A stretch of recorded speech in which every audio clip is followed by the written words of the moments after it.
جۆرێکە لە جەژنێکی بچووکی موسڵمانانە بەو چاوە سەیری لێ دەکرا کە لەو ڕۆژەدا مرۆڤەکان دابڕێن لە هەموو ئەو شتە دنیایی و لە هەموو ئەو بەریەکەوتنانەی کە ڕۆژانە لەگەڵ کۆمەڵگادا لەگەڵ ژیاندا لەگەڵ فەرمانگەدا لەگەڵ ئیش و کارد هەیەم بۆ ئەو ڕۆژە ڕۆژێکی پشوو بوو ڕۆژێک بووکە مرۆڤەکان لە ڕوحەوە هەناسەیان دەدا نەکەرجەستەیان ڕوحیشیان هەناسەی دەدا بەڵام لە ئێستادا ئەگەر دیقەت بدەی ئەو ڕۆژەوە تا ڕۆژی هەینی کەمێک سارد بۆتەوە کەمێک گرنجەکەی کەم بۆتەوە ئایا ئەم گرنجە پەیوەندی بە خودی گۆڕانکاریەکانی ژیانەوە هەیە بە کۆمەلگاوە هەیە یان بەوە هەیە کە بەڕاستی ئێمە نامانەوێت گرنگی پێ بدەین خی پەروەردگاریش و پێغەمبەریش عەلەیهی سەڵات وەسەلام لە قورئان و لە فەرمودە پیرۆزەکاندا زۆر ئاماژە بە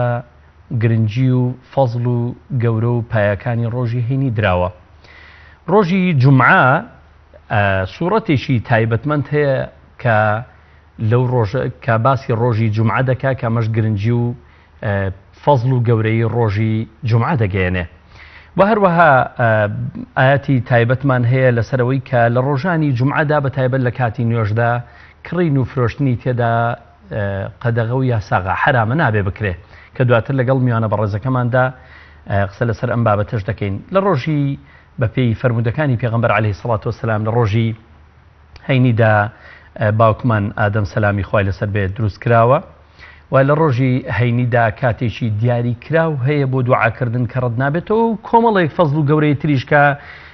پێویستە موسڵمانان لەو ڕۆژەدا سوورەتی کەهف بخوێن ئەمە بە درێژی میوانە ئازیز لەگەڵ میوانە ئازیز و خۆشەویستەکەماندا قسەی لەسەر دەکەین مامۆستا دلێر حەمە کاکەبرا زانایی ئاینی میوانی ئەم ڕۆمانە بۆ تەوەرەی پایە و گەورەی ڕۆژی جومعەواتە هەینی مامۆستا گیان زۆر زۆر بەخێر بێ و سوپاس بۆ ئامادەبوونت سوپاس بۆ ئێوەش بەناوی خۆی گەورە مامۆستای ئازیز و خۆشەویستم دەمەوێت سەرەتا ڕۆژی جومعە بە شێوەیەکی گشتی دواتر بە وردتر دەچینە سەر بابەتەکانیەوە ئەوەی من باسم کرد لە سەرەتادا لە کۆن پێشتر لە سەردەمی منداڵیماندا ڕۆژی هەینی تایبەتمەندێکی زیاتری هەبوو پێم وایە جەنابیشن کۆڵی نەکەیلەوە بەڵام لە ئێستادا ئەو گرنگی پێدانەی کەمترە دەماوێت بە شێوەیەکی گشتی لە کۆمەڵگەی کوردی کا کۆمەڵگایەکی موسڵمانە سوپاس بخوا باسی فەزڵ و گەورەی ڕۆژی جومعە بکەین ڕۆژی جومعە لای بەڕێستەوە ئەگەر پێناسەیەکی کوردی بکەیت چییە بەناوی خوای گەورە دەستخۆشیتان لێکم بۆ بەرنامەیە ئینشاڵڵا داواکارم لە خوای گەورە بتوانین باسی جومعە بتوانین بە شێوەیەکی کورت و بخت بۆ بینەرانی بەڕێز ڕوونکەوێن ئینشاءڵڵا جومعە دیارە معلومە زاراوەیەکی عەرەبیە ئەسڵی ئەگەر بیکەینەوە بڵێن ئیبن کەسیر دەفەرمێ ناوی جومعە لەوە هاتووە اليوم الذي جمع فيه الناس ئەو ڕۆژەیە کە خەڵکی تیا کۆبنەوە بۆ ئامادەبوون بۆ مناسبەیەکی زۆر گەورە ئەسڵی ناوەکەی وەکو تعریفی جومعە کە خۆمان پێی دەڵێن هەینی جومعە یعنی ئەو ڕۆژەی کە مرۆڤەکانی تیا کۆ ئەبێتەوە بۆ گوێگرتن لە مامۆسایەکی ئاینی هەرچەندە لە پێش عەرەبە ئەم کۆبوونەوە هەر بووە پێش ئیسلام لە پێیانوتوە ڕۆژی عروبە هەبووە لە شوێنێکا کۆبوونەوە لە ماڵێکا و ئەم ڕۆژە هەبووە بەڵام کاتێک کە ئیسلام هاتووە لاوی لێنراوە یوم الجومعە ڕۆژی کۆبوونەوە بۆ ئامادەبوون بۆ گوێگرتن لە مامۆسایەکیان گوێگرتن لە کەسێک و زانایەکی ئاینی ئەمە تعریفێکی بە کورتی وەکو ڕۆژی جومعە بەڵام ڕۆژی جومعە یەکێکە لەو تایبەتمەندیانەی کە خوای گەورە جەلە جەلالوهو داوێتی بە ئومەتی پێغەمبەری خوا صلی الله عليه وسلم ئەمە بەجیا کە ئومەتانی پێش محەممەد المصطفى صلی الله عليه وسلم پێغەمبەرانی تر عليه الصلاة والسلام ڕۆژی جومعەیان نەبووە ئەم ڕۆژە تایبەت بووە کە ڕۆژی جومعەیە بە تایبەت بە ئومەتی پێغەمبەری خوا صلی الله عليه وسلم جا ئەگەر بێمە وەستە پرسیارەکەی جەنابەت ئێمە ئەگەر بمانوێ باز لە گەورەی و فەزڵی ڕۆژی جومعە بکەین بیگەڕینەوە بۆ سەر ئەسڵەکەی کەوکو باست کرد ئەگونجێ ماهیەتێکی نەمابێ ئێستا یعنی ڕێزێکی ئەوتۆی نەمابێت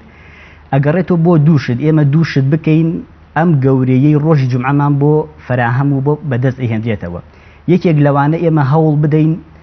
جومعە بۆتە عادەت لە عادەتەوە بیگەڕینەوە بۆ عیبادەت یعنی وای لێ هاتووە ئێستا زۆربەی زۆری خەڵکی کاتێکە هەر ڕۆژی پێنجشەممە دێشەوەکەیە تر ئەڵێ ئەوە بەیانی جومعەیە من خۆم ئەشۆم و وردە وردە بەڕێ ئەکەون بۆ جومعە بە عادەت سیرێکە بۆتە عادەتێک هەموو هەفتەی ئەم ڕۆژە دووبارە ئەبێتەوە يعني أبي أم فكرة لناو زهري ميشكي أم مروفة كان مسلمانان دربهين لعادته بيجورين بو عبادة أو جارا ماهية جارانو خاصيتي خوي بو أقريته كأما بو عبادتك أشيد نك بو عادتك شون جمعانة خلقانك أشيد بو سيران آوها تماشا بكريت أمش آوها سيد أكريت تايستا بەڵێ لەوە چێ لەگەڵ هەندێک کەس وهانە بێ خەڵکانێک هەن عیبادەتێکی زۆر گەورە تەماشای ئەکەن ئەوە شتێکی زۆر چاکە بەڵام باز لە عامی خەڵکی ئەەکەین لای عامی خەڵکی ڕۆژی هەینی بۆتە عادەت جابووە یەکەم شتێک کە ئێمە لە مزگەوتەکانەوە لەم مینبەرە پیرۆزانەوە کە ئیشی بۆ بکرێت جەنابتان لە ڕاگەیاندنەکانەوە هەموو کەسانێک بانخوازەکان ئەوەیە ئیش بکرێ خەڵکی بڵێن ڕابهێنرێتەوە لەسەر ئەوەی کە ئەمە عیبادەتە ئەمە یەک خاڵی دوو بۆ ئەوەی کە ئێمە بیهێنینەوە بۆ ئەسڵەکەی خۆی ماهێتێک و گەورەبوونەکەی خۆی بمێنێتەوە و زیندوی بکەینەوە ئەوەیە باز لە ڕێزی جومعە بکرێت گەورەی جومعە چییە بۆ چییە چەندە پاداشتی هەیە ئەمانە هەمووی باز بکرێن بۆ ئەوەی خەڵکی بە عیبادەت تەماشای بکات وەکو عیبادەت سەیری بکات ئەم دوو خاڵە زۆر گرنگە کە ئیشی لەسەر بکرێت گۆڕینی عادەت بۆ عیبادەت و پاشان باسکردنی فەزڵ و گەورەی باسکردنی گەورەی ڕۆژی جومعە جام لێرە پێم خۆش ئەوەش باز بکەم جومعە کاتێکە باسی گەورەیەکەی ئەکرێت دەبێت باز لە خاڵ بە خاڵی گەورەیەکەی بکرێت یعنی ناکرێت ئێمە هەر بڵین ڕۆژی جومعە گەورەی و گەورەیەکەی ئاوەهایە دەبێت بین لەژێر ڕۆشنایی گەورەبوونی جومعە باسی گەورەیەکەی بکەین بۆ نمونە لەبەر ئەوەی عنی مەفهومێکی هەڵە ئەدا بەدەم بەدەستی مسلمانانەوە ئێمە توانی نمونەیەک بێنینەوە دەڵێ ئەوە وەکو لەطیفەیەک دەوترێ جارێکیان دایکێک ئامۆژگاری کوڕەکەی ئەکا مناڵەکەی ئەکا دەڵێ خوا زۆر گەورەیە بە شێوازێکی ئەوە ئێتر ڕووی ناکاتەوە کە خوا بۆ گەورەی یعنی لە عەزیمەتیە لە بەخشندەیەتی لە چییە گەورەیە ئەڵێ ئەم منداڵە تا جارێک وای لێ دێت ئەوە کە پیاوێک تەقادا لە دگا زۆر باڵای بەرزێ دایکی ئەڵێ ئەوە ڕۆڵە کێیە هاتووە دەڵێ دایکە خوا هاتووە یعنی بۆ لەبەروی ئەم دایکە ڕوونی نەکردوێتەوە کە خوای گەورە بۆ گەورەیە جا ئەگەر ئێمەش باز لە جومعە بکەین کە گەورەیە ئەگەر ڕوونی نەکەینەوە بۆ گەورەیە بەڕاستی وەکو ئەومان لێت هەتاوەکو دوای ئەوە لە بێعیلمیەوە سەردەر ئەکا کە نەمانزانیەوە بۆچی ڕۆژی جومعە گەورەیە زۆر باشە مامۆستای عەزیز و خۆشەویست وەکو دەرفەتێکی بۆ بەڕێز دەمەوێت باسی ئەوم کرد کە لە کۆندا ئێمە بە جیاواز سەیری جومعەمان کردووە یا مامەڵەمان لەگەڵ کردووە یان پێشوازیمان لێ کردووە چۆن ئێمە ئەو جیاوازیە بجێڕینەوەی کە ئاماژەت پێکرد دەبێت چۆن سەیری جومعە بکەین هەروەکەوەی کە شتێکە لە ژیانی ئێمەدا شتێکی ڕاگوزەرە یان بەڕاستی ڕۆژێکە کە دەبێت لەسەری بۆستین ڕۆژێکە کە ئیتر وەکو پێویستێکی ڕوحی ئێمە وایە وەکو پێویستێکی عیبادەتی ئێمە وایە ناکرێ ببێ بە عادەت ناکرێت لە عیبادەتەوە بیگوازینەوە بۆ عادەت چونکە مە عادەت نییە عیبادەتە ناکرێ ئێمە ئێستا زۆر جار لەوانەیە خەڵکە بێ هەر خەمسار بێ لەکردنی فەرزەکەش لەکردنی ئەوەی کە ڕۆژی جومعە بچێ بۆ نوێشکردنەکەش دەوێن لەم بابەتە بەڕێستان بدوێن ئەوە زۆر جوانە ئێمە دەبێوەکو باسم کە ڕوونکردنەوەیەکی مبینمان هەبێ بۆ خەڵکی ینی هەر جارێکە بمانێ باز لە شەر نییە ڕۆژی جومعە بێ بەڵام بابەتەکە مەیسە باسی جومعەیە هەج بابەتێک هەبێت لەژێر ینی زۆر مبوونێکی ئاشکرا بێت ئەو جارە ئێمە تاوانباریش نابین کە ئەگە بە شێوازێکی بەو شێوازە بێت جا من حەزەکەم ئەوە باز بکەم خوای گەورە هیچ کات پێویستی بە عیبادەتی ئێمە نییە ئێمە خەڵکی هەان بدەین بۆ جومعە کە بچێ بۆ جومعە یعنی وە شتێکی معلومە حەدیثێکی قودسیمان هەیە کە خوای گەورە خۆی ئەفەرمێ ئەگەر بێت و هەموو مرۆڤەکان لەسەر دڵی کەسێکی چاک بن بەقەدر مسقالە زەڕێ لە مڵکی من نەکەم و زیاد ناکەوە بە عەکسی شەو عنی کەم ناکە ئەگەر هەمووش لەسەر مرۆڤێکی دڵێکی خراپ بێت جا ئەمە لەسەر ئەمە خەڵکی فێر بکەین خوای گەورە پێویستی بە عیبادەتی ئێمە نییە بۆچی بڕۆن بۆ جومعە تەنها شتێکە ئەمە دوایی لە فەلسەفەی چوونی لە فەلسەفەی بوونی جومعە پشتیوان بەخوا باسی یەکەین ئەگە فرسەت هەبێ چونکە زۆر گرنگە ئینسان تێبگات بۆ ئەچێ بۆ جومعە بۆ خوا عیبادەتێکی بۆ دائانێ یعنی بۆ خوای گەورە لە ساڵێکە مانگێکی بۆ دائانێ ئەمانە زۆر گرنگن ئینسان لە فەلسەفەی بوونی عیبادەت تێبگات ئەینەنشت جومعە کە لە هەفتەیەکە ئێمە هەمانە ڕۆژیەکە عیبادەتێکە خوای گەورە دایناوە بۆ داینەناوە کە ئێمە بچین مڵکی خوای گەورەی پێزیاد بکەین و بەعکسەوە چۆن دەسەڵاتدارەکان هەتا خەڵ لەگەڵ یانا بێت باشترێکە خوای گەورە پێویستی بەوە نییە بەڵام حەز ئەکا ئەوە بۆ جومعە عنی هەیە لەبەر ئەوەی فەلسفەی بوونی جومعە تۆ ئەگەر دیقەت بدەی مامۆستای عیلم نەفس باسی شتێک ئەکا ئەڵێ ئەگەر زۆر بێتاقەت ئەبی تۆ بچۆ ناو خەڵک بەتەنیا مەبە کاتێک کەسێک تووشی نەخۆشی واهیمە ئەبێت دکتۆرە بەڕێزەکە کە دکتۆری عیلم نەفسە بە ماڵوێ ئەڵێ ئەم مناڵە ئەم گەنجە ئەم پیاوە ئەم ژنە با بەتەنیا نەبێت با جارجار بچێتە ناو کۆمەلگاوە یعنی تۆ ئەگەر دیقەت بدەی لە فەلسفەی بوونی جومعە ئێمە ئەمەمان دەستی گەشتی تیشمان زۆر دەست دەکەوی ئێمە مرۆڤەکان زۆر دڵخۆش ئەبن 6 ڕۆژە بێتاقەتین یعنی ئێستا بەداخەوە عرف و عادەتی خۆمان وای لێ هاتووە خەڵک سیلێ ڕەحم کەم بۆتەوە سەردان کەم بۆتەوە یعنی وای لێ هاتووە ئامۆزاکان لە جومعە یەکتری ئەبینن ئەمە فەزڵێکی زۆر گەورەی کە خوا دایناوە بەڵام بێوان نەبێت یعنی زۆر برا هەیە زۆر خزم و کەسوکار هەیە لە جومعە یەکتری ئەبینن زۆر جار ئێستا مزگەوتەکان ئافرەتانێکی زۆر ڕووی تێکەن بۆ دەڵێن بەخوا خەڵکی تێ ئابینی مەرحەباییەکەین ئەو ئەبین و هەواڵ ئەپرسین جا ئەگەر بێت و ئەگەر ئێمە خۆ نابێت لەم ڕۆسیریکەن خەفەتمان نابێنێ بەڵام هەج عیبادەتی خوادای نابێت بێ حکمت نییە یعنی ئەوەی تو باسی دەکەی بەڕێز باسی دەکەی یەکێک لە ڕوەکانی ڕوە کۆمەڵایەتەکەیەتی یەکێک لە ڕوە یعنی ئەوە جگەلەوەی کە خودی خۆی عیبادەتەوە پێوەست بێ بەڵێ ئێمە نابێ وەکو ئەوە تەماشای بکەین کە ئێمە سوودی دنیاییمان لەدەست ئەکەوێ ئێمە بەڵێ ڕاستە هەج عیبادەتێک بیگرین بیکەین بێجگە ڕۆ قیامەتیەکەی ڕۆدینیایەکەشی ئیسفادەی هەیە بەس مامۆستا حاڵەتی کۆمەڵایەتی شتێکەڵاو بوون و یەکتر بینین و هەواڵ پرسینی یەک و چێ نەخۆش بوو و چێ ساغە و چێشایی کردو شی چێشینی کردووە ئەمەش دیسان بابەت پەیوەست نییە جارێکی دیکە بە دینداری و کە دەبێ مسلمانان ئەگەیان لێک بێت شتێکی زۆر چاکە ئێمە قسەمان لەسەر ئەوەیە دەبێت نابێت لەما کورد بکرێتەوە یان مسلمان لەما بوارە کۆمەڵایەتەکە کورد بکاتەوە لەوەی تەنها بە جومعان هەیە بەڵام ئێمە مەبەستمان پێی ئەوەیە جمعە سوودی زۆرە فەلسفەی جمعە زۆرە یعنی کورد نەکراوەتەوە لەوەی کە مسلمانێک بێت بۆ جمعە و بگەڕێتەوە ئەوانە سوودیان زۆر لە دوایە ئینشەڵا پشتیوان بەخوای گەورە چەند خاڵێک هەم باسی ئەکەین کە ناحەزانی ئیسلامیش اعترافیان بەوە کردووە کە بوونی جمعە بوونی مینبەرەکان بوونی میحرابەکان و بوونی مزگەوتەکان بۆ جمعەتیایە بانگەوازێکی زۆر گەورەیە یعنی زۆر هەوڵ ئەدەن کە ئەم دەرگا دابخەن کە باسیەکەی ئینشاڵڵا جا پێم خۆشە یەک دوو قەولی ابن قیم بێن مۆڕەزا و ڕەحمەتی خوای گەورەی لێ بێ کە زانایەکی بەڕێزە ئەفەرمێت جمعة ميزان أسبوع دفرميت فيوم الجمعة ميزان الأسبوع ورمضان ميزان العام والحج ميزان العمر دفرميت سيشد هيك أخوي جورا داينا ويكيان جمعية ميزانية أو أسبوعية أو حفتيك إيميتين تو لو حفتها أروي يعني يتر هو فضل جورا كان باسكين ورمضان ميزاني عامي صالكية وباشان حجيش دوان زمانكي وباشان حجيش ميزاني همو عمري ئێمەیەکە لەو ساڵائیکەین ئەوە خوای گەورە لە هەموو گوناهەکانمان خۆش بێ خوا بیکا بنسیبی هەموو لایەک ئینشاءالله جا زۆر باشە مامۆستاویستم ئەوە بپرسم ئاماژەیەکت پێکرد جومعە خاوەن دینەکانی ترنیان بووە دینە ئاسمانەکانی تر بەڵام هیچ مناسبەیەکی تایبەتیان نەبووە کە پەیوەست بێ بەسەلەن جومعانە کۆ ببنەوە هەنی ئەمەیان نەبووە دینەکانی تر ئێمە حەدیثمان هەیە لە حەدیثەکە پێغەمبەری خۆسەڵ دەفەرمێت ڕۆژی شەمانی یەهود بوو ڕۆژی یەکشەمانی نەسارا بووە بەڵام خوای گەورە ڕۆژی جومعەی بۆ ئێمە داناوە کە ئەوان شوێنی ئێمە ئەکەون جومعە دێت ئەمجا شەمە ئەمجا یەکشەمە جاوە حەدیثەکە ئەفەرمیەوە شانازەیەکی زۆر گەورەیە بۆ ئێمە کە ئەوان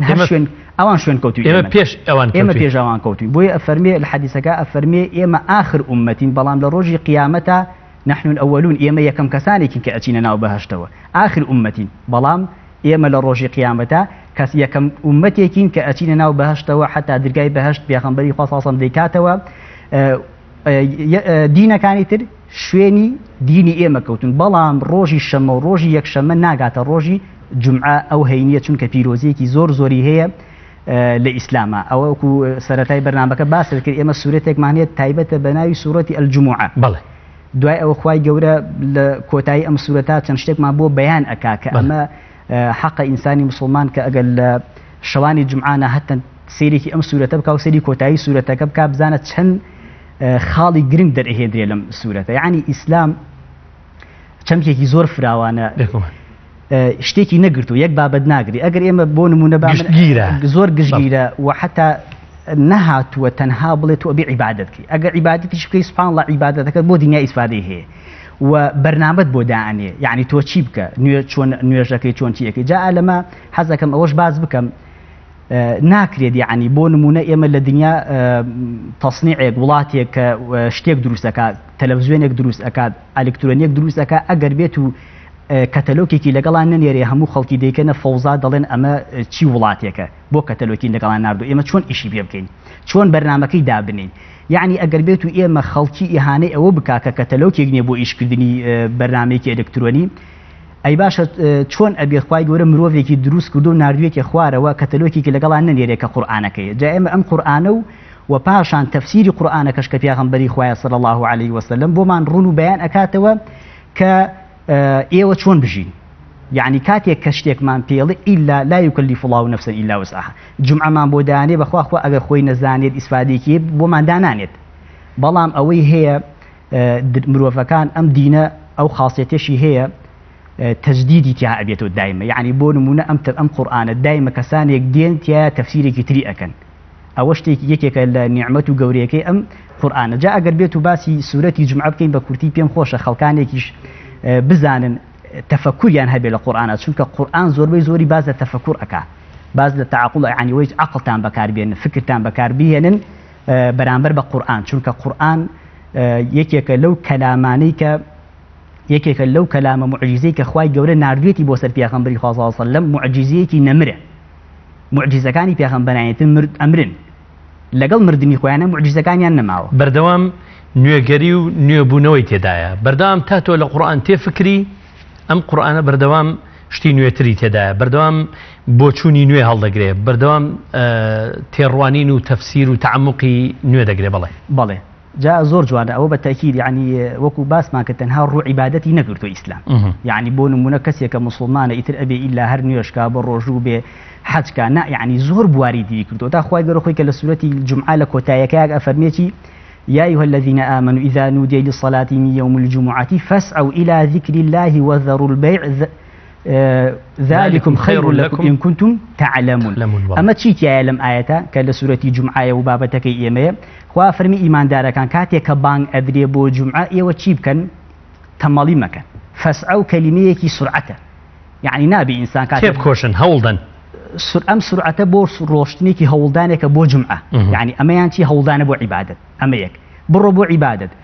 وەذەروا البیع پاشان وازی لە چی بێنە وازی لە کڕین و فرۆشتن لە دنیا بێنە واز لە دنیا بێن نەک بەکە یەکجاری مەبەست ئەوە دەلالەتێکی کاتیە بەڵێ یعنی تۆ ئەگەر بێ ئەمە لەو ساتەی پەرستشەیە واز بیرت لە لای دنیانە بێ بیرت لای خوددا و عیبادەتەکەت بێ بەڵێ چی کاتێک تەنها کاتی عیبادەت بەڵێ ئینا دوای ئەوە خوای گەورە ئەفەرمێتی ها لە دوای ئاەتەکە ئاەتە تاوەکەین فإذا قضيت الصلاة فانتشروا في الأرض وابتغوا بدسي بينا من فضل الله يعني ناكري إنسان هرقريك عبادة بيقوما كواتا أم قرآن أم إسلام تنها عبادتي نقرتوا أو تأفرمي برو بلاو بنوا يعني دروزني إنسان كاتي جمعة طاوب مينته تاوكي إوارا بفهم آيات بيبونونه بروا بقري سيرانك أتيت الدروا كاسبي أكا لدواي أما فانتشروا بلاو بنوا بسر زوية نابي إنساني مسلمان تمال بيت يعني لعبادة تماليك أصلا أبي عبادة إنساني مروف چالاك كات يعني أصلي عبادة لإسلامتيا چالاك كردني مروفكانا أجر أم جا كوتايكشي بون منا كوتاي آيتك فرميتي كوه هو كاري هات نخواري سورة الجمعية بهر بينران وكو بيرخصني بيدام خينوا أو لشاري مدينة بيغمي خاصة متارية دا أو جابري كوري عبد الله بمعنى جاريتو دا فرمي لكاتي وتاركا چەند تاجرێک هاتن بۆ شاری مەدینە لە شام هاتبوون لە شام هات جابرە فەرمی هەموو خەڵکەکە ڕۆشتن بە دوای بەرگانیەکە پێیان خۆش بوو ئەمە تاجر و هاتن و کڕین بکەن تەنها 12 نەفەر تۆ لە تەفسیرەکە ئەفەرمێ بۆیە خوای گەورەی نادە خوارەوە کە باسی یەکا بۆمان ڕوونەکە وإذا رأوا تجارة أو انفضوا إليها تركوك قالوا بۆ ئاواتان کرد و پێغەمبەریان بە پێوە بەجێ هێشت قل ما عند الله خير من الله والتجارة أما بيان بلي أوي لا إخوائي جورة هي لتجارة زور باشتريكا والله خير الرازقين ضلني أبن إخوائي جورة الرزق يعني أداة أما لم آياتات تنشتك ما بورن بو فس أو بو عبادة كدنا برو بلام دوائي أو دبيبي برد بلاو بيتا وباشانيش رزق الروزي عبادة رزق الروزي لا إخوائي جورة لا عبدكان نية زور باشا ما مستا هەچەندە تۆ ئاماژەت بە فەرمودەی زانای پایە بەرز ئیبن قەیمی جەوزی ڕەحمەتی خوای لێبێ ئاماژەت پێ کرد بەڵام ئەگەر باسی ئەوە بکەین مرۆڤ لە ڕۆژانەدا لە ڕۆژگاردا 5 جار نوێژ دەکا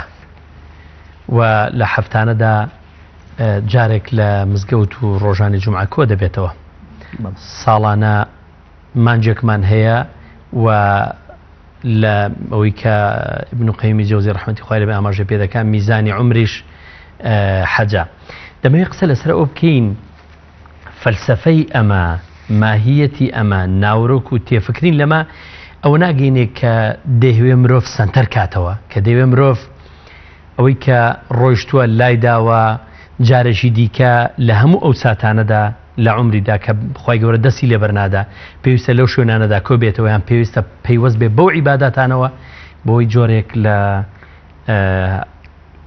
هۆشیاربوونەوە هاتنەوە سەرخۆ سەنتەربوونەوە بۆ مرۆڤ دروست ببێ. بەڵێ زۆر بەتاکید وەکو باسمان کرد گرتنی چەمکی ئیسلام نابێت چەمکێکی بگیرێت بەڵکو هەموو بەشەکانی بۆ ئەوەیە کە ژیانی مرۆڤ بەختەوەرکات. جا لێرە ئیسلام تەنها خۆشببختی نهێناوە بۆ موسڵمان یعنی خۆشببختی هێناوە بۆ مرۆڤەکان ئەوە مرۆڤەکان خۆیان خۆشببختی لە مرۆڤەکانیتر مەمنوعەکەن ئینا خودی ئیسلام خۆشببختی هێناوە بۆ هەموو مرۆڤەکان. من جارێکیان لە مەجلیسێکا بووم لە مەجلیسێکی ژنمارەکردنا بووین هەر بە ئەنقەست بابەتێک مروژان کە پێم خۆش و باسیکەم چەند کەسانێکی لێبوون کە مولتەزیم نەبوون بەدینەوە جۆرە فکرێکیان هەبوو هاتم بازێک مەهڵا بەسەر بابەتەکە چوون بۆ بابەتێکی تر کە پێم خۆش بوو کە کاتی خۆی بوو وتم ئەم ئیسلامە هاتووە زیاتر ئەوانەی کە مولتەزیم نین بەدینەوە نوێژ ناکەن زیاتر ئیسفادەی لێکەن. ئەو نەفەرە زانی کە مەبەستم چی وتی جا خوا مامۆسا وایە هەر ئیسلام هاتووە هەر بۆ ئێوەیە و حج بۆ ئێمە سوودێکی نییە. ئیتر منیش نمونەی عقلێکم بۆ عقلم بۆ هێناوە چکە لەگەڵ خەڵکێکا خیتاب ئەەکەی بە پێی عقلی خۆی دەبڕاستی ئەمە ئێمەش كلم الناس على قدر عقولهم بەڵێ ئەمە ئێمە ئیسلامی جوانمان پێڵێ یعنی هەندێک شوێن پێویست بۆ ناکە ئاەت بێنینەوە بۆ مرۆڤەکان چونکە ئەو لەوانەیە باوەڕی باید نەبێت لەوانەیە قەناعەتی باید نەبێت لەو ساتەیە بەتەکید بەڵام هەندێک نمونەی تر هەیە دەهێنیتەوە پێی پێەکەی بەڵێ بەتەکید. جام وتی چۆن بزانی مامۆسا بوو شێوازەیە کە تۆڵێ وتم وایە من نمونەشم لایوتی چۆن وتم تۆ کچت هەیەوتی بەڵێ وتم کە لە زانکۆیتی بەڵێ وتم ئەگەر ئەم ئیسلامی ئێمە نەبێ خەڵکی فێر بکەین گەنجەکانمان تەحەڕوش بە ئافرەتان و کچانەوەکەن کە حرامە خوا ئەدبینێت ئەو کچەی تۆ ناتوانێت بڕۆ ئەبێت تەکسی تایبەتی بە یا خۆت بیبی. وتم ئەگەر بێت و ئێمە خەڵکان فێر نەکەین کە خوا ڕەقیبە خوا بەسیرە خوا سەمیعە ئەتان بینێت تۆ ناتوانانی سیارەکە لە دەرەوە ڕابگریت ئیلا شوختێکی تی ئەکرێ چەنەهاشت ماڵکوتم تۆ باخت هەیە بەجێ ئێڵی کەیتەوە باخت وەکو خۆی وایە لەبەری ئەمە مینبەر و میحراب و مزگەوت و جومعەکانە وای لە خەڵکی کردووە کە ئێوەی بێدینەکانیش کە ئێوە کە مولتەزیمی ژین بەدینەوە سوود لەم دینە ببینین زەرەرتان پێ ناگەێنێ سوودی پێبینن یعنی بە شێوەی لە شێوەکان قەناعەتی کردجا ئێمە دەبێ وەکو موسڵمان وەکو چۆن دینەکە خۆی ڕەحمەتە خوای گەورە دەربارەی پێغەمبەری خۆت فەرمی وما ئەرسەلناکە ئیلا ڕەحمەتە للعالەمین ئەبێ ئەم ڕەحمەتە بۆ مرۆڤایەتی ڕوون بکەینەوە. جا ئەوە هاوسەنگیەکی تەواوەتی ئەبەخشێت. جومعە یەکێکە لەو مناسەباتە گەورەی کە ئیسلام کە دایناوە بەڕاستی بۆتە جێگەیەکی زۆر چاک حتا باسمان کوتمان ناحەزان ئێستا بۆ نمونە ئەگەر نمونەیەک بێنینەوە لە فەڵەستین بۆچی قوارەی زاینی جوولەکە ئێستا مەنوعەکە لە خوار تەمەنی 50 ساڵە و نابێ بچن ئامادەی جومعە چونکە ئەوە دلالە مزگەوتی ئەقسا ئەوە دلالەتە لەسەر ئەوەی جومعە و خوتبە کاریگەریەکی زۆری هەیە. جومعە کاریگەری زۆری هەیە. ئێمە ئەتوانین نمونەی زیندوو بێنینەوە. قەسیسێکی ڕووسی هەیە بابەتێکم لە 2005 لە یەکێک لە کەناڵە ئەڵمانیەکان بڵاوی کردوێتەوە باز لە ئەوە ئەکا ئەڵێ مسلمانان دوای 4 ساڵتر ئەمە 2015 ئەم بابەتی وروژاندووە قەسیسێکی مەسیحی ڕووسیە دەڵێ دوای 4 ساڵی تر مسلمانان سەر ئەکەون. ئەو ئافرەتەش کە مقابلەی ئەکا کەناڵە ئەڵمانیەکە دەڵێ بە چیان یعنی معقول نییە ئێمە باسمان کرد هەموو قسێ لەش دەبێت تیبیانی بۆ بکرێت یعنی ناکری ئێمە کە وتمانەها جومعە گەورەیە بۆ گەورەیە لەبەر ئەمانە گەورە بە بەڵگەکەی بزانێت شتێکی زۆر چاکترێکە ئەوجا خەڵکی زیاتر ڕوون بەرچاوڕوون ئەبن. ئەویش پرسیار دڵچیا بزانین کە ئیسلام سەر ئەکەوێت چۆن تۆ ئەم قسە ئەەکەی تۆ کەسێکی باڵا دەست بەڵگەت چییە؟ ئەوانیش باس لەوە ئەکا دەڵێ یەکێک لەو بەڵگانەی کە ئێمە هەمانە ئەوەیە کە لە ئەڵمانیا و بەریتانیا و ئەمریکا و رووسیاش کەنیسەکانمان هەموو مسلمانان دەیکڕن و دەیکەن مەمزگەوت. ئەمە یەکێک لەوانە ئەڵێ پاشان ئێمە لە ساڵێکا جارێکە دوو جار چەندەها جار هاواریش ئەەکەین بەقە ڕوبعێکی مسلمانان لە جمعە خەڵکمان بۆ کۆ نابێتەوە ئەوان مزگەوتەکانیان پڕ ئەبێ ئەوان پارەی خۆیان سرف ئەکەن بۆ دینەکەیان بەڵام ئێمە پارەش ئەدەین نایەن یعنی ئەمە فەشەلێکی زۆر گەورەیە بەسەر مەسیحێتە هاتوو ئەترافی پێەکە ئەو ئەڵێ ئەم جاڵی گەنجەکانی ئێمە ڕوو ئەکەنە گۆڵێن ڕوو ئەکەنە مەلعەبەکان بەڵام گەنجەکانی ئەوان ڕوو ئەکەنە مزگەوتەکان ئەمە نیشانەی سەرکەوتنی مسلمانانە زۆر شتیتر ئەو ڕژێنێ لەوانە کە هەمویان ئەگەڕێتەوە بۆ مزگەوت کە لە مزگەوتەوە ئەمە سەرچاوە ئەگرێت لە مزگەوتەوە ئەم کردەوە چاگانە سەرچاوە ئەگرێت ئەڵێ من خۆم بەناو رووسیا گەڕاوم بینیومە ماڵەکانی ئێمە لێی نووسراوە ئەم خانوە بۆ کرێ بۆ ئەوانەی منداڵیان نییە ئەڵێ ئێمە منداڵمان خۆش ناوێ ئێمە نەوە ناخێنەوە ئەوان مناڵ حەزیان لە مناڵە مناڵ ئەخەنەوە بۆ لەبەرەوەی بڕۆیەک بڕوایان وایە کە پاداشی قیامەتیانەوێ دنیایان ناوێ ئێمە حەزمان لە دنیاە بەڵام ئەوان دنیاشیان ناوێ بەڵام خوا دنیاکەش هێر پێداون بە کورتی ئەوان هەرچی دەکەن پیان وای عیبادەتە مسلمان بە عیبادەت دێزانێ بە تەکید جا هەمووشی ئەگەڕێتەوە بۆ مزگەوت ئەڵێ ئەوان لە مزگەوتەوە پەروەردە ئەکرێن لە مینبەرەکانەوە پەروەردە ئەکرێن پەروەردەیەکی جوانیش جا نمونەیەک ئەهێنێتەوە بۆ کێ بۆ مەسیحیەکان کە دانیشتون ئەڵێ ئێوە عیب ناکەن ئەوە خۆی باسیەکای دەیگەڕێتەوە دەڵێت جارێکیان ئاوە لە کەنیسەکان من ئەم بابەتە مروژان باسم کرد وتم پیرەژنێک ڕۆژێکان هاتوو بۆ لام بەپەلە پێی وتم من ئەمڕۆکە هاتووم لە ماڵەوە تەکسیەک منی سەرخستووە ئەو تەکسیە مسلمان بووە ئێوتم چی بۆ بەسەراتەکە وتی کە منی گەیاندۆتە ئەم کەنیسە پارەم دەرهێناوە بی دەمێ پارەکەی لێوەرنەگرتوم پیرەژنەکە دەڵێ بۆ پارەکەم لێوەرناگری بە گەنجە مسلمانەکەویتەوە کە تەکسی پێ بووە دەڵێ لە دینی ئێمە وا فێرکرایان کە ڕیز لە بەتەمەنەکانمان بگرین ڕێزیان لێ بگرین تۆوەکو دایکم وای ئەڵێ پیرەژنەکەش پێی وتو ئاخە باشە خۆ من مسلمان نیم من مەسیحیم ئێوە مسلمانن دەڵێ دینەکە ئێمە وا فێریکردین کە ڕێز لە هەموو دینە بگرین خۆ تۆ بەتەمەنیت لە هەموو مرۆڤێ بگرین عفو چونکە بۆ چونکە تۆ مرۆڤیت بۆیە ئێمە ڕێزی لێگرین جا ئەم نمونە ئەگەڕێتەوە بۆ مەسیحەکان دەڵێ ئەگەر ئێوە بوونایە تەکسیتان پێ بواە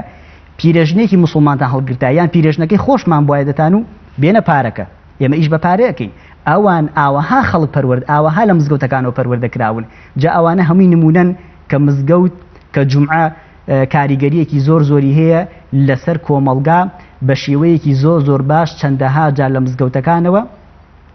خەڵکانێک زۆر بێتاقەت بوون کە هاتون گویان لە وتار گرتووە سوکنایی بەسەر دڵەکانیان هاتووە کە باسی شیەکەین ئینسانی مسلمان کاتێک کە دێت بۆ مزگەوت بەڕاستی دەبێ خۆی دابڕنێ یعنی مێشکی دابڕنێ لە هەندی ئەفکاری تر بۆ ئەوەی ئەمە جێ بێتەوە زۆر باشە مامۆستا جاران ڕۆژی جومعە ڕۆژی سەردان بوو ڕۆژی بەسەرکردنەوەی خزم و کەس و کار بوو بەڵام ئێستا نەک لە جومعە لە کاتەکانی کەش بەڕاستی ینی ئەو هیچ کاتەکانی کە نەماوە جومعەکەش ئەو جۆرە سەردان و ئەو جۆرە بەسەرکردنەوە ئەو جۆرە خوڵقەت و ئەو جۆرە مەحەبەتی تێدا نەماوە بۆچی ئەمە بەڕای بەڕێسان ئەنیمە هۆکارەکەی خۆمانین هۆکارەکەی دوورکەوتنەوەیە هۆکارەکەی ئیژنەکردنە بۆ بنەمای کە بە بنەمای ود و مەحەبەت و خۆشەویستی کە ئیسلامی ئێمە هەمووی لەسەر ئاشتی و خۆشەویستی بنیاندراوە بڵا حەقیقەت جومعە جەژنە ئێمە لە ئیسلامە ڕاستە جاری ئەوتێکە دوو جەژنمان هەیە بەڵام ئێمە سێ جەژنمان هەیە هەتا پیاغەمبەری خوا ساسم دەفەرمێ لە جومعانە بە ڕۆژوو مەبن بۆ ئەفەرمێ لەبەرەوەی شەبیهی جەژنە لە جەژنە ئینسانی مسلمان ناتبێ بە ڕۆژوو بێ لەش لەوانێ بە میوان چی یان میوانیت بێ میوانیت هەبێ لەبەرەوە بەڵێ عورف و عادەتی کوردەواری خۆمان زۆر جوان بۆ جومعانیان کردوتە شتێکی جەژن گەڕاون بەسەر ماڵەکانە ئەوەندەی من بزانم لای هەندێک ماڵ ماوە بەڵام کەمە یعنی دەبێ ئێمە بەڵام بە حەقیقەت دەبێ ئێمە لە خۆمان و دەست پێ بکەین لە عەمەل لە قسە و لە گفتارمانە ئێمە ئەمە جێبەجێ بکەین بۆ ئەو جارە خەڵکانێکیش تەسیری چاکیان لەسەر ئەبێ یعنی ئێمە کاتێکە باسی ئەوە کەین سەردانی و برایەتی و خۆشەویستی و تەبایی دروست بکرێتەوە یعنی دەبێ من لە پێشا خۆم ئەم شتە بکەم بۆ نمونە ئەو جارە ئەم قسەی من تەسیری لەسەر دڵی خەڵکیش ئەبێ ئەگونجێت یەکێک لەو هۆکارانەی کە ئێستا خەڵکان دوور کەوتونەتەوە لە جومعانە سەردانی ئەمسەر و ئەم ماڵان ناکەن ئەگونجێ خەتاکەی ئێمە بێ بۆ نمونە من خۆم وانیم یعنی کەسێکی تروانیە بەڵام بەڕاستی شتێکی تریش هۆکارێکی تریش باز بکەین لەوەی کە لە جومعانە سەردان کەم بۆتەوە حتا نەک لە جومعانە بن زۆر بەداخەوە کە ئەمە بڵێم لە هەموو کاتەکانە لە شەوانی شائستە شەوان خەڵکان ناچن بۆ ماڵان من مامۆستایەکی بەڕێز شتێکی بۆ گێڕامەوە تی مامۆستا تازە چوبینە گەڕێکێکی ڕاقیەوە ناوی گەڕەکەکە نابین دەڵێ لەو شوێن نابووین ئەڵێ عادەتم وا بۆ من لە مەنتیقەکەی خۆمە هەموو شەوێک بۆ ماڵێک چوین دەڵێ شەوێکیشان وتمان با بڕۆین بۆ ماڵی فڵان گوتیان با بچین ئەڵێ چین بۆ ئەو ماڵە دەڵێ کە ڕۆشتینە ئەوێ ئەم ماڵە ژنەکەیان ئەهاو ئەیوو بەخوا لۆسی بۆ داخوازی کچەکەمان هات بێتن پیاوەکە زوو ئەیوو ئەوە خێرە هاتوون تیا کاکە وەڵڵی هەر هاتوین سەردانێکتان بکەین یعنی دیتێ ئەم شتە بۆتە شتێکی نادر و کەم بۆتەوە کاتێک کە تۆ ئەچیت وا ئەزانێ بە ئیش چیت دیتە کەم بۆتەوە وا ئەزانە بە ئیش توی ئەڵێ دوای ئەوەش مامۆستاکەڵێ دوای چەندێکیش بڵاو بوو بۆ ژنەکە باسی کرد و لە کۆڵانەوەڵام مامۆستا هاتوون لەگەڵ ماڵ چەند کەسێکی ترا پێمان بێ بە داخوازی کچەکەمان هات ماوەڵای با بەشتی وانە بۆ بەسەر حەزمان لە سەردانی کۆمەڵایەتیە ئەمە ئەگەڕێتەوە بۆ هەموو لایەک بەڕاستی ئەبێ هەموو لایەکمان ئەگەر بکرێ لە جمعانی شابێ سەردان هەبێ بۆی جەژنە ئەم خۆشیە بگەڕینەوە بۆ ئەوی بەتاقەت بوون لە ناو دڵیشمانە نەمێنێ شتێکی مامۆستا ئەگەر دیقەتی ڕۆژی جومعە بدەی جومعە هەر پەیوەست نییە بە خودی ئەوەی کە مرۆڤ موسڵمانان لەو ڕۆژەدا هەمویان بستنە مزگەوت و لە مزگەوت کۆبنەوە ڕاستە ئەوە بابەتە ئەسڵێک هەیە بەڵام دیقەتە هەر ڕۆژی جومعە هەر لە ئێوارەی ڕۆژی پێشترەوە هەتاوەکو ئێوارەی ڕۆژی جومعە کۆمەڵی عیبادەتی تری تێدایە ینی موسڵمان لەو ڕۆژەدا ئەگەر خۆی پاک و خاوێنکە خۆی بۆن خۆشکە ئەوە پێشتر ئەگە بچێ بە جومعە قورئان بخوێنێ وە کاتێش تێدایە کە دیارنێ بۆ دوعاکردن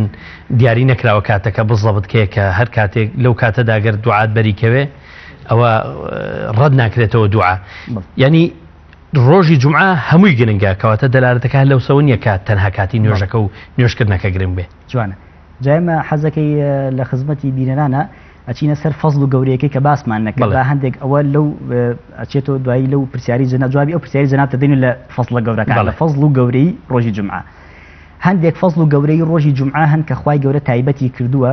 بەم ڕۆژەوە بۆیە ئێمە وتمان کاتێک کە ئەڵێن ڕۆژی جومعە گەورەیە دەبێ گەورەیەکەشی باز بکەین بۆی ئێمە وەکو ئەو بەسەراتەکەمان لێنێتەوە یەکێک لەو فەزڵە گەورانی کە جومعە هەیەی ئەوەیە کە خوای گەورە کردوێتی بە جەژن خوای گەورە ڕۆژی جومعەی کردووە بە جەژن بۆ کێ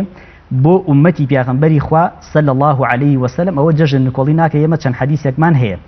پاشان یەکێتر لە گەورەیەکانی ڕۆژی جومعە ئەوەیە کە پیاغەمبەری خوا صلی الله عليه وسلم دەفەرمێ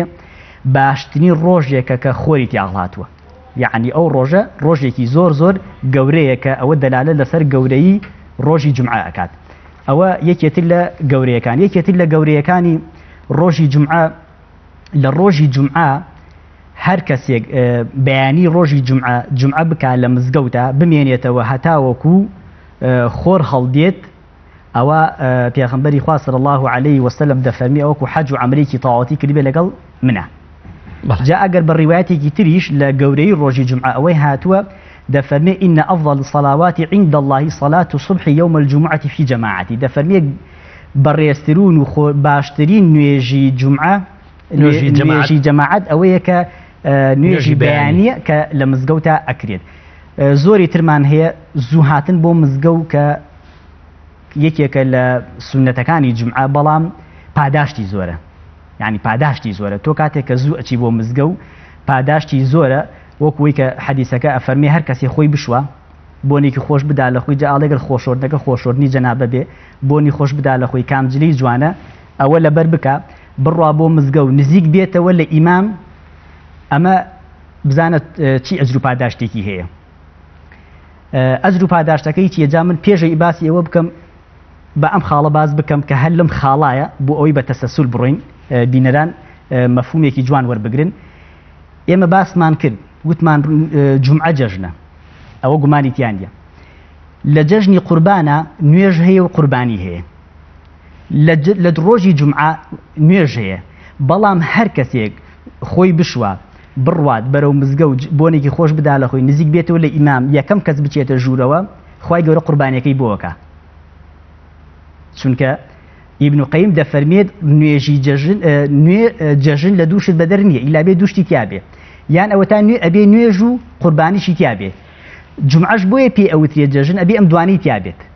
جا ئەم دوانە تویەکیان جێبەجێ بکە ئیتیان لەسەر خوای گەورەیە ئەها چەند گەورەیە جومعە تۆ زوو بڕۆ بۆ مزگەوت یەکەم کەس بڕۆی خوای گەورە حشتێکت بۆکا بە قوربانی دووەم نەفەر بڕۆی مانگایەک سێم نەفەر بڕۆی بەرانێک چوارەم نەفەر بڕۆی مریشکێک پێنجەم نەفر بڕی ئیلا خوای گەورە شتێکت بۆ ئەکاکەواتە ئەگەر کەسێک درەنگ دەسێ دەڵێن خێر هێلکەیشمان بەرنەکەوت جا ئەوە هەتا ئەوە هاندانە ئێمە لە ئیسلامە تەرغیب و تەرهیبمان هەیە ینی هاندانە بۆی کە ئینسانی مسلمان زوو بچێتە ناو مزگەوتەوە بۆی ئەم ئەجر و پاداشتی بۆ دانراوە لە ئیسلامە ئەو حەدیثانە دەچنە بابی هاندانەوە کە دانراوە بەڵام بە کورتی هیچ شتێک لای خوای گەورە ئەوە نییە ینی بڵێ نابێت ئیلا خوای گەورە خۆی ئەو شتە دەکات کەواتە زوو ڕۆشتن بۆ مزگەوت خوای گەورە دەیکاتە جەژن و قوربانیەکەت بۆ ئەکا جا ئەوەی کێترە لە گەورەیەکانی ڕۆژی لە جمعە زۆری تریشن کە باسییانەکەم پشتیوان بەخوای گەورە پشتیوان بەخوای گەورە مامۆستا دەگوترێ ئەوروپیەکان بە چاوی سەرنجەوە سەیری نوێژی جومعە و سەیری حەج و سەیری جەماعەت و سەیری قورئان و هەموو ئەو بابەتە دروشمە ئاینی و مقدساتانی ئیسلامی دەکەن. مامۆستا ئەمڕۆ لە مزگەوت باسیەوەی کرد کە ئەندامێشێک لە پەرلەمانەکانی ئەوروپا دەڵێت تا موسڵمانان قورئان و حەج و جومعەیان لە ناو دابمێنێ دەستیان لێ بشۆ کە ناتوانین بەسەریاندا زاڵ بین کە ناتوانین دەستەمۆیان کەین. جومعە کەواتە بۆتە سمبول و ڕەمزێکی گەورەی موسڵمانان. تۆ بەڕێزت لەم بارەوە چیت هەیە؟ وڵا بە تاکید ئەوەندەی ئێمەش خوێندنەوە و لێکۆڵینەوەمان کردووە بۆ ئەو بابەتە کە مەسەلەی جومعە زۆر کاریگەری هەیە لە بەتایبەتی لە زۆر لە هەموو ڕۆکانەوە چونکە ئێمە لە مانگێکات چوار جار جومعە دووبارە ئەبێتەوە لە ساڵێکات چەند جارێک دووبارە کۆتایی نایەت یعنی مامۆستا ئاینی هەموو کاتێ باسی شتێک ئەکا چەند تەئسیرێک بەجێ ئێڵێ لەسەر ئەو کۆمەڵگا زۆر شت هەن کە باسمان کردووە غێری دین زۆر ئەترسن لە جومعە جا لە جومعە کە مزگەوت هەیە لە مزگەوتدا مینبەر و میحراب هەیە بۆ بە میحراب ئەوتێ میحراب لە حربەوە هاتوو یعنی ئەم مامۆستا ئەم خەتیبە دوو تەعویلی هەیە دەڵێن یەکیان ئەوەیە کە ئەبێ حرب کا لەگەڵ شەیتانە چونکە زۆر ناڕەحەتە چوونە سەر مینبەر پێویستی بە دوو شەڕ هەیە شەڕێکیان شەڕی شەیتانە شەڕێکیان شەڕی غێری دینەکانن ئەوانەی کە ناحەزانی ئیسلامن بەڵام بە شێوەیە نەک بە چەک جاری وا هەیە بەعنی بە قەڵەم بە دەم بە نووسین بە قسەکردنێکی زۆر جوان ئینسانی مسلمان خەتیب ئەتوانێت شەڕێکی تەواوەتی بکا لەگەڵ کیە لەگەڵ ناحەزانی ئیسلامە یعنی ئێمە دەبێ زۆر ئێستا لەناو لە کوردستانی خۆمان ئاسپاس بخۆیە کە لەو شوێنانەی کە زۆرینەی مزگەوتی تیا هەیە و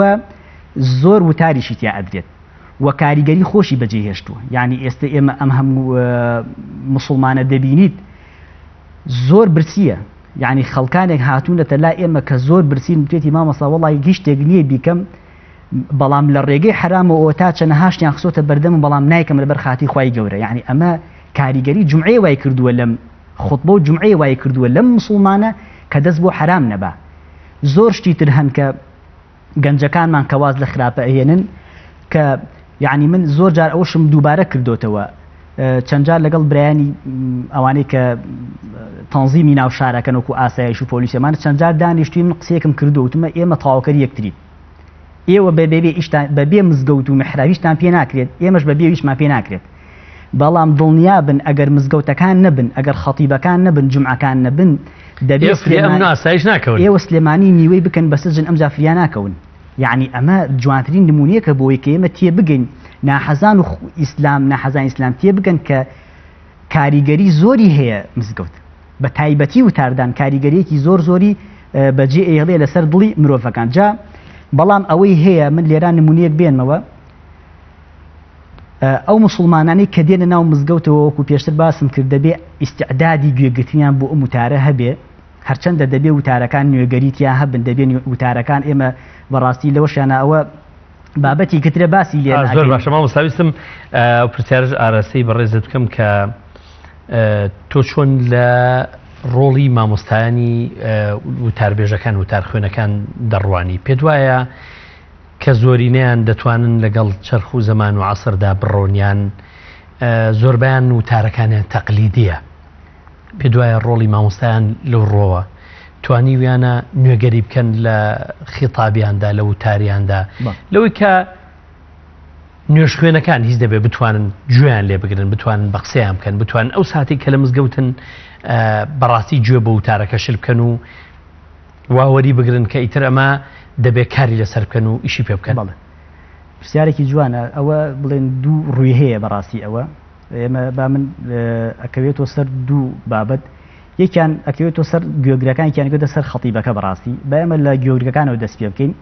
گوێگر جاری وایە دێت بە هەندێک مشکلیەوە هاتووە جاری وایە فکری و ئەفکارێکی تەواوەتی ئەوەندەی لە مشکایە جێ ئەوە نابێت و ئەگەر مامۆستا جوانترین بەسەرهات و خۆشیشی بۆ بگێڕێتەوە تەئسیری تێناکات لەبەر ئەوەی مێشکی پڕ بۆتەوە. بەڵام گرنگ ئەوەی مامۆستا لەو نێوەندەدا وتاربێژ مامۆستای وتاربێژ زانای ئاینی چی هەڵدەبژێرێ گرنگە بزانێت چۆن خیتابی مجتمع دەکا کۆمەلگا دەکا لەو نێوەندەی کە ئێستا تەکنۆلۆژیا هەموو خەڵکی داگیر کردووە چۆن بتوانێ خیتابەکەی ئاراستەکە بەڕاست مامۆستایان زانایانی ئاینی وتار خوێنەکان وتاربێژەکان توانیوانە لە ڕۆژانی هەینیدا ئەمە بکەن. وڵا بە تەئکید کراوە بەڵام یعنی ئەگەر زیاتریش بێشتێکی زۆر چاکە پێویست بەوە ئەکا وتارەکان زۆر جار دووبارە نەبن باشتانێک بن کە خۆی وتاری جمعە دەبێ باسی ڕۆژ بکرێ باسی ئەم جمعە بۆ ئەو جمعە بکرێ ئەگەر بکرێت دەبێ واش بێت چونکە خەڵکانێکی زۆر بە تایبەتی لەم زروفە زۆر ناڕەحەتن دڵیان بێتاقەتە یعنی زۆر بابەتی سیاسی باس ئەکرێت یعنی معقول نییە خەڵکانێک دێنە ناو مزگەوت و مامۆستاکەش هەر باسی سیاست کا بۆ نمونە یعنی دەبێ باسی شتێک بکات کە ڕۆحی پێ تێر بکات یعنی ڕۆحی ئەم مرۆڤانەکە هاتون گوێ ئەگرن بەڕاستی تونین ئێمە بەچی ئاویان بدەین بە چەند شتانێکی چاک کە تازە بن یعنی دەبێ ئێمە نمونەی تازە بهێنینەوە بۆ ئەم خەڵکانە من جارێکیان لە وتارە باسی ئەوم کرد وتمان ڕاستە ئیمامی ئەبوبەکر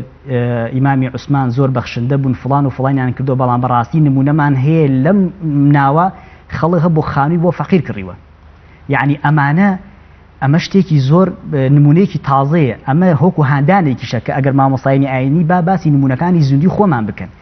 یعنی ئەمە خەڵکانێکمان بینی پێش ئەم ماوە کە گەنجی خۆمان هەبووە چەنەها دەفتە دۆلاری دۆزیوەوە بردوێتەوە بۆ خاوەنەکەی بێگومان یعنی ئەمە سەرچاوی ئەگەر باگراوەندی ئەم گەنجە ئەبین دوای سێرێکە کەسێکە مولتەزیمی ئیسلامە مسلمانانە باگراوەندێکی ئیسلامی فێری ئەمەی کردووە دین وای کردووە کە ئەمانەت بژێڕێتەوە ئەمانەکرێت ئەم نمونانە مەبەستم پێی ئەوەیە حەق وایە مامۆستایانی ئاینی لە مزگەوتەکان ئەم نمونانە باز بکرێت نمونەی تازە و جەدیدن ئێمە قەنەعەتمان وایە کە نمونونەکانی پێشوهمیان چاکن بەڵام پێویستمان بەم نمونە تازانەشێ ئەگەر ئەم نمونە باز بکەم بۆ ئەوانەی کە گوێ ئەگرن لە وتار جاری وا هەیە خەتاکەش ئەکەوێتەوە سەر خەتای ئەوانەی کە دێن ئامادەی وتار ئەبن دەڵێ جارێکیان پرۆفیسۆرێکی ئەمریکی سەردانێکی ئەکات سەردانی کابرایەکە کا پرۆفیسۆرێکی ئەمریکی سەردانی لقێکی ئاینی بوودا ئەکا بوودایەکێکە لە دینەکان بەڵێ لقێکیان بە ناوی زەنەوەیە لقێکیان هەیە ناوی زەنە ئەڵێ ئەم پرۆفیسۆرە ئەمریکیە سەردانی ئەم کابرا ئەکات بۆ ئەوەی فێری دینی بوودایی بێ فێری لقێکی زەنی بکات ئەمە کە دینێکی بڵێن بچووکێکە لەوهینە ئەم مامۆستاژ ئەچێ چی ئەکا دەیە چاییتی ئەکا بۆ پرۆفیسۆرە ئەمریکەکە چایەکەی بۆ تێ ئەکا هەتا چایەکە ئەڕژێ بەسەر کوپەکە پرۆفیسۆرە ئەمریکەکە دەڵێ ئەوە بۆ ئەکەیت ئاگا لێنیە چایەکە ڕژە بەسەر کوپەکە دەڵێ ئاگام لێتی دەڵێوە نمونەی تۆیە دەڵێت تۆ دینەکەی خوب دینێکی ترت هێناوە لە ناو مێشتایە خاڵی نەکردوێتەوە هەتا من ئەمەت پێ بڵم تۆ ئەم فکرەی کە هەتا پڕت کردووە بەشی ئەوەتیان نێشتێتەوە کە من فکرەیەکی ترت پێ بڵم یعنی هەندێک جاری وایە لە وتارەکانە ئامادەبووان ئەمەندە مێشکیان پڕە لە فکرە یعنی ناکرێت تۆزە فکرەکەیان بەجێ بهێڵن ئەمە بۆ عیبادەتێن با بێندا بریشن گوێل لە هەندێک وەعز و ئامۆژگاری بگرن بۆ ئەوەی مێشکیان جێتیا بێتەوە جاوە نمونەیەکە بۆی کە خەڵکی تێ بگەن کە دەبێ فکری خۆت هەندێکی لێ خاڵی بکەیتەوە ئینا ئەڕژێ بەسەریە کە ڕژە ناچێتە ناو مێشکەوە. زۆر جوانە مامۆستا لە چالاکی خۆپیشاندان و ڕوبەڕووبوونەوەی گەندەڵی و قسەکردن لەسەر گەندەڵی دەسەڵات لەسەر ناتەبایی سیاسی لەسەر ناتەبایی کۆمەڵایەتی ڕۆژی جومعە بۆتە مینبەری دەنگ هەڵبڕین بۆ نمونە بینیمان لەو ساڵانی پێشوو کە خۆپیشاندانەکان دەکران ڕۆژانی جومعە مامۆستایان نوێژی جومعەکانیان دەبردە ناو خۆپیشاندەرانەوە پێ دوای ینی جومعە سمبولێک بۆ بۆی کە لێوە دەنگ هەڵببڕێ بەرامبەر هەموو ئەو نادادیانەی لە کۆمەلگادا هەیە بەرامبەر هەموو ئەو ستەمکاریانەی لە کۆمەلگادا هەیە بەرامبەر هەموو ئەو پێشێلکردنانەی مافی چین و توێژەکان هەیە مافی مرۆڤ هەیە. بەڵێ خۆی مزگەوت وەکو باسمان کەوتمان شوێنێکی تیا پێوتێ میحراب یعنی شەڕ یعنی دەبێ مامۆستای ئاینی هەم لەگەڵ شەیتانە شەڕکات هەم لەگەڵ ئەوانەی کە هاودەمی شەیتان کە زاڵمن یعنی نابێ مامۆستای ئاینی بێدەنگ بێت دەبێت بەرامبەر بە زوڵم هەردەم دەستی هەبێ ئێمە باش شتەکانمان بە تیبیان و ڕوونکردنەوە بێت ئێمە لە جومعە سونەتە سوورەتی کەهف بخوێندرێت سونەتە سوورەتی کەهف بخوێندرێت جابووی پێشتر باسم کرد مسلمان دەبێت لە قورئان تەفەکر بکە ئەگەر هەر بێت و بە عادەت ئەم سوورەتە ئەخوێنێتەوە نازانێ بۆ ئەخوێنێتەوە یعنی فەلسفەی دانانی سنەتی سوورەتی کەهف چییە بۆ سوورەتێکی تر نەبوو بۆ سوورەتێکی تر نەبووە یعنی ئەمە زۆر خاڵیتە یەکێک لەو خاڵانە چییە بەگژاد چوونەوەی زاڵمە فێرمان ئەکا هەموو هەفتەی بیخوێنەرەوە بۆی کە زاڵم ئەگەر زوڵمی کرد پێی بڵێ زاڵمە خەڵکیش بەخەڵ یا ئەوە تا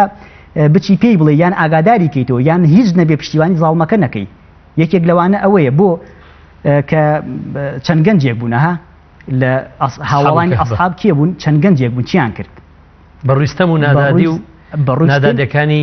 زاڵم مستەمکاری سەردەما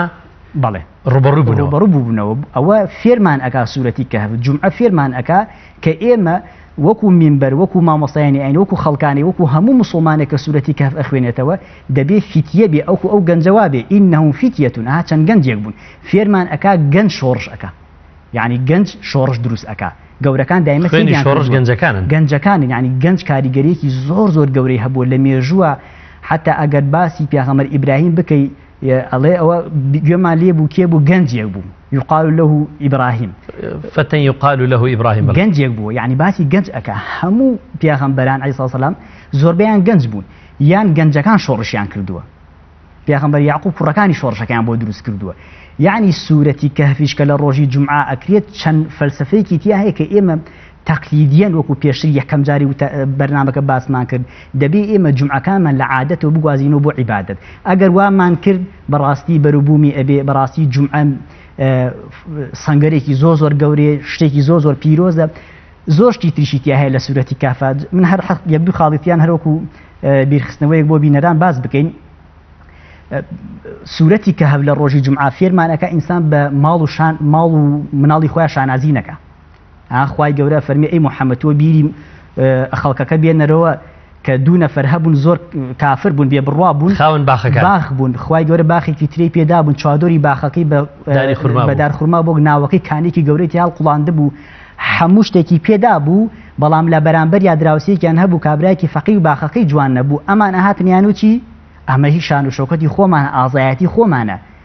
ئەم کابرا مسلمانە ژووتی ئەمەی خوای گەورەی وا مەکەن بۆی خوا ڕۆژی لێتان نەرسێنەوە تا وای لێ هاو خوای گەورە چی لێ کرد لی سەدنەوە باخی ئەمانی وش کرد باخی ئەمان وش بوون باخەکەی ئەو بووە بەروبووم ئەمە جومعە و جومعە و سوورەتی کەهف پێمان ئەڵێ ئینسانی مسلمان بە سەرۆت و سامانی خۆیان نەنازێ هەر بگەڕێتەوە بۆ لای خوا یعنی ئێمە دوو نمونەی ترمان هەیە فێرمانەکە قارون یەکێک بۆ لەو کەسانی خوا زۆر شتی پێداوە دەڵێ هەر لە قورئانە خوا ئەفەرمێ تەنها کلیلی مەغزەنەکانی بە 7 پاڵەوان هەڵنەگیراوە کاتێک کە ئەمەی بوو ئەمەی خۆمە بیان پرسی ئەمە لە کوێوتی خۆمە پیاغەمبەر سولەیمان عەلەیهی سەڵات وەسەلام یەکێک بۆ لەو پیاغەمبەرانی کە بۆ معلوماتت دەسەڵاتی هەموو سەرزەوی خوای گەورە پێداوە لە دنیادا تا ئێستا 4 نەفەر حکمی هەموو سەرزەویان کردووە ئەمەشان عەدالەتی خوای گەورە دەرئەخا دوانیان کافر بوون دوانیان مسلمان بووە دوانە کافرەکەیان فیرعەونێکیان نەمرود بووە نەمرودەوە بوو کە لە سەردەمی پێغەمبەر ئیبراهیمە بووە فیرعەونەوە بوو کە لە سەردەمی پێغەمبەر موسا بووە دوانە مسلمانەکەیشان پێغەمبەر سولەیمانێکیان بوختەنەسەر یا بەختەنەسەر کە ئیبن کەسیر ئەفەرمێت ئەم دوانە بوون جا پێغەمبەر سولەیمان عەلەیهی سەڵات وسەلام کاتێک کە خوای گەورە ئەو دەسەڵاتە گەورەی پێدا ئەڵێ چی هذا من فضل ربي ئەمە لە هی خوای گەورەوەیە کەواتە سوورەتی جومعە بەتایبەتی عەفو سوورەتی کەهف زۆرشمان فێرەکە فەلسەفەی زۆری تیا هەیە لە جومعە فەزڵ و گەورەی تری زۆر هەن کە لەوە تێکات زۆر سپاس بۆ مامۆستای بەڕێز و خۆشەویست مامۆستا دلێر حەمە کاکە برا زانای ئاینی کە لە تەورەی ئەمڕۆی بەرنامە پایە و گەورەی ڕۆژی جومعەوە تا هەینی لە بەرنامەی باس و خواز دەگەڵمان بووی زۆر سپاس دەکەین سپاس بە ئامادەبوونت سپاس بەشتمان دوومان کردی بینەران و بیسەرانی ئازیزی پێیام سپاس بۆ ئێوەی ئازیز و خۆشەویستیش بەخوای گەورە و میهرەبانتان دەسپێرین خواتان لەگەڵ